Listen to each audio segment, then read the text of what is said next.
This is the new redesigned Kia Niro. We've seen it displayed for Europe and other countries before, but this is the first time we've had a chance to see it in the US.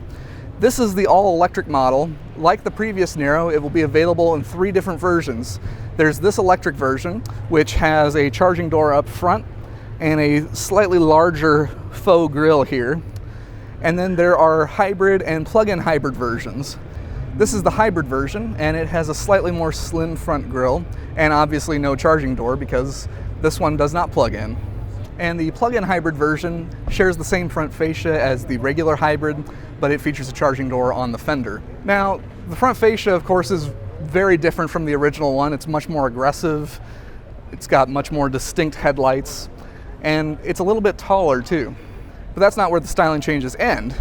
As you move around the vehicle, you'll find contrasting cladding around the wheel arches and down the side, as well as a very distinct contrast color rear pillar. Now, this can be had in the same color as the body, but we think the side blade stands out. And it also highlights one of the interesting aerodynamic aspects of the car, as there's actually a channel behind that pillar that channels air through to make it more aerodynamic.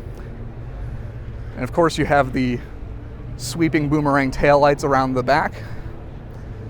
And all of this is based on a concept from a few years back called the Niro. The car is also slightly larger.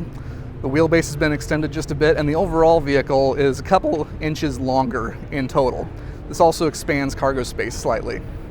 The electric model has the same 201 horsepower motor as before, but it has a slightly larger battery, and that brings range from a little over 230 miles to a little over 250 miles.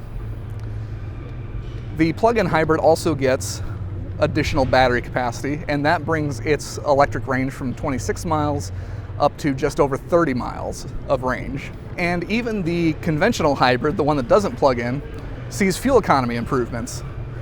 It improves from 50 miles per gallon combined to an estimated 53 miles per gallon combined. All of this makes all of the Niros greener vehicles. The Kia Niro's interior has been completely redesigned as well, and now it features dual instrument screens that fit into kind of one big panel to make it look like one large one. It also features the new Kia climate control system, where you can switch between the climate modes and the fan settings and switch that over to your infotainment buttons. Fortunately, this retains control knobs for your temperature and volume and such. In the electric version, it loses the conventional shift knob in favor of the little dial, while the hybrid versions still have a shift knob. The steering wheel is a new 2-spoke unit, and the whole thing looks a little bit more akin to the all-electric EV6 that sits a little bit higher in the range.